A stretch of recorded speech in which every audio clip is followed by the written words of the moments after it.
Halo semuanya, jumpa lagi dengan saya Chandra di channel Serapin Tekno. Jadi guys, ini adalah Infinix Hot 11 Play. Nah, di video kali ini kita akan nge-review si HP yang satu ini. Apalagi harganya cuma 1 jutaan aja si Infinix Hot 11 Play ini. Dan mungkin bisa dibilang HP ini adalah HP yang cocok nih untuk kalian. Apalagi untuk kalian yang lagi cari HP dengan harga 1 jutaan, tapi spesifikasi yang ditawarkan sangatlah menarik. Mungkin HP ini bisa kalian jadikan opsi ya guys ya. So, di video kali ini apa aja keunggulan dari HP yang satu ini? Daripada kelamaan, langsung aja kita mulai videonya. Let's go.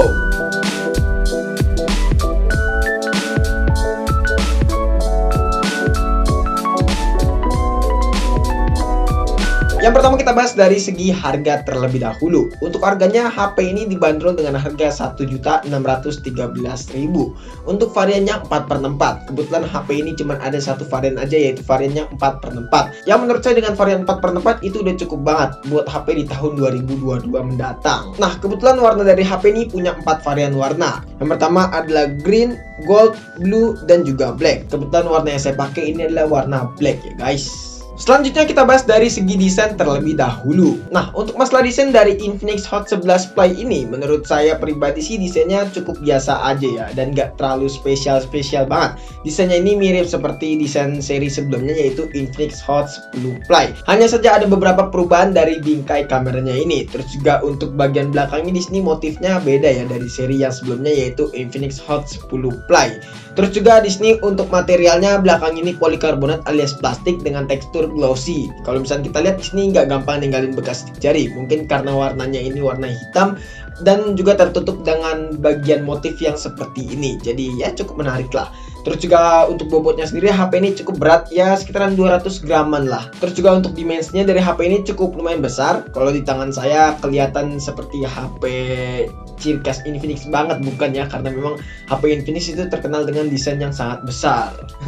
Lalu untuk kelengkapan port-portnya sendiri ya, HP ini udah cukup lengkap banget nih. Di bagian bawah ada lubang jack 3,5 mm, ada port micro USB, dan juga ada lubang antena. Di bagian kanan ada tombol power, volume up and down. Di bagian atas polosan, dan di bagian kiri ada slot SIM card yang bisa dual SIM dan satu SD card. Loh, kok nggak ada lubang speaker? Ya, lubang speakernya ini ada di bagian atas, bukan ada di bagian bawah ataupun ada di bagian belakangnya ini. Untuk masalah desain saya kembalikan lagi ke teman-teman. Tapi kalau menurut saya pribadi desainnya ini biasa aja sih, dan nggak ada yang spesial dari si Infinix Hot 11 Play ini. Lanjut ke urusan layar. Layarnya sendiri HP ini memiliki ukuran layar yang cukup besar, yaitu 6,82 inch menggunakan panel IPS beresolusi 720p alias SD Plus aja. Tingkat pencerahannya bisa di-push hingga 440 nits. Yang sejauh ini dipakai untuk masalah layarnya sih ya cukup bagus lah. Saya cukup apresiasi dengan si Infinix Hot 11 Play ini. Walaupun cuma beresolusi SD Plus aja, tapi tingkat kecerahan yang diberikan cukuplah terang. Buat dipakai di luar ruangan, HP ini cukup bisa terlihat jelas lah untuk masalah layarnya. Dan untuk responnya pun juga walaupun memang agak sedikit delay kalau buat main real drum, tapi kalau buat main game sih udah cukup oke banget lah si Infinix Hot 11 Play ini. Tapi yang jelas untuk masalah layar ya cukup puas lah saya dari Infinix Hot 11 Play ini. Walaupun memang layarnya cuma bisa di-touch hingga 5 jari aja, karena itu adalah penyakit dari Infinix ya, cuma bisa di-touch sampai 5 jari aja. So far untuk masalah layarnya saya cukup apres lah kepada si Infinix Hot 11 Play ini, karena dengan harga segini bisa memberikan layar yang cukup mantul. Walaupun memang refresh rate-nya masih 60 Hz, aturan 90 Hz lebih mantep kali ya. Lalu untuk SoC-nya sendiri ya, HP ini menggunakan MediaTek nih, yaitu MediaTek Helio G35 dengan fabrikasi 12 nanometer. Untuk Android-nya udah pakai Android 11 dengan dukungan OS-nya yaitu masih XOS 7,6. Nah, untuk MediaTek Helio G35 sebenarnya nggak bisa diharap lebih ya guys ya, karena MediaTek Helio G35 adalah chipset entry level dari MediaTek, dan otomatis juga untuk masalah performanya kalian nggak bisa berharap lebih banget lah. Untuk skor Antutunya sendiri, HP ini hampir menyentuh di angka 100 ribuan, walaupun memang ya cukup lumayan pas-pasan banget lah untuk masalah skor Antutunya sendiri. Terus juga buat pengalaman saat bermain game, sebenarnya HP ini bisa lah ngelibas game-game yang cukup ringan seperti game FF Max ataupun game Mobile Legends. Tapi kalau buat main game PUBG Mobile ataupun game Genshin Impact, HP ini bakalan ngap-ngapan. Contohnya buat main game PUBG Mobile, kita mendapatkan settingan di smooth medium aja, dan itu mendapatkan FPS di kisaran 30-an FPS aja, yang menurut saya ya cukup pas-pasan lah HP ini buat main game, karena menggunakan menggunakan MediaTek Helio G35. Balik lagi soal harga nggak bisa bohong guys. Kalau misalnya harganya segitu, ya performa yang diberikan udah cukup lumayan oke lah, dan lebih dari cukup kalau menurut saya. Lalu buat main game Genshin Impact sekalipun, HP ini cukup ngap-kapan kalau menurut saya. Ya mendingan nggak usah lah buat main game Genshin Impact di HP entry level, karena benar-benar menyiksa banget gitu loh, kasihan HP-nya. Lalu untuk masalah suhu nih, untuk masalah suhu dari HP ini bisa dibilang ya kalau buat main game cukup panas ya. Contohnya buat main game FFX selama 20 menitan dengan settingan normal, di sini untuk temperaturnya di kisaran 44 derajat Celcius. Lalu juga buat main game Mobile Legends selama 20 menitan dengan settingan normal 60 fps, temperatur dari HP ini di kisaran 42 sampai 43 derajat Celcius. Untuk main game sih sebenarnya ya nggak terlalu panas-panas banget sih kalau bisa dibilang, asal buat main gamenya nggak terlalu over banget, misalkan waktunya nggak terlalu kelamaan ya guys ya.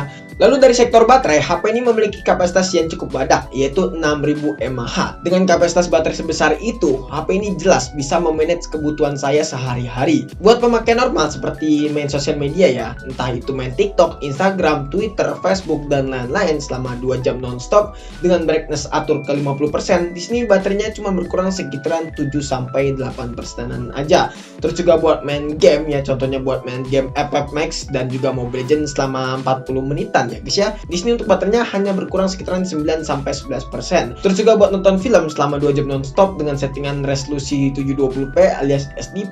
Di sini untuk baterainya hanya berkurang sekitaran 10% aja. Jadi menurut saya untuk masalah baterai, HP ini cukup irit lah, karena memang kapasitas baterai yang cukup besar dan juga untuk resolusinya pun juga sangatlah kecil ya, yaitu SD Plus aja. Jadi untuk masalah baterai pastinya bakalan lebih irit di Infinix Hot 11 Play ini. Lalu untuk pengisian baterainya, HP ini cukup lama nih, karena cuma support 10 watt aja. Di sini untuk pengisian dari 20% sampai 95% memakan waktu sekitaran 3 jam 10 menit. Ya kalau misalnya pengen penuh bisa sampai 3 jam 30 menitan. Yang menurut saya cukup lumayan lama nih pengisian baterai dari si Infinix Hot 11 Play ini. Lalu dari sektor kamera, HP ini memiliki konfigurasi dual kamera dengan kamera utamanya beresolusi 13 megapiksel dan kamera selfie-nya beresolusi 8 megapiksel. Dan untuk hasil fotonya sendiri kita nggak bisa berharap lebih sih dari Infinix Hot 11 Play ini, karena mengingat harganya yang cukup affordable dan juga HP ini masuk ke sektor entry level. Jadi buat masalah kameranya cukup standar lah dengan HP-HP entry level lainnya.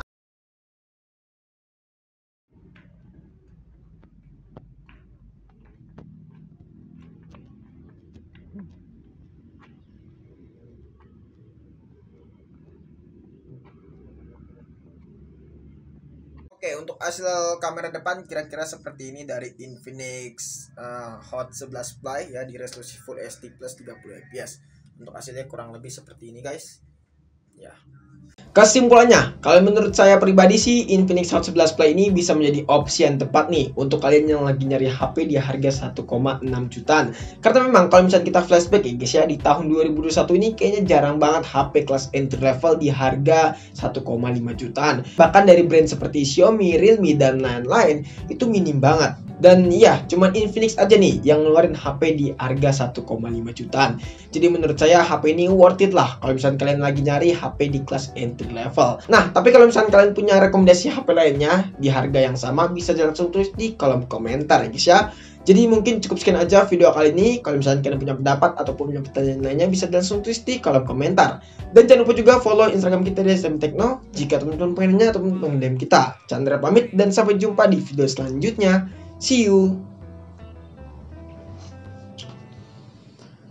Bener juga ya. Kayaknya dari Infinix doang nih. Sayangnya dari Redmi nggak ada, dari Realme nggak ada.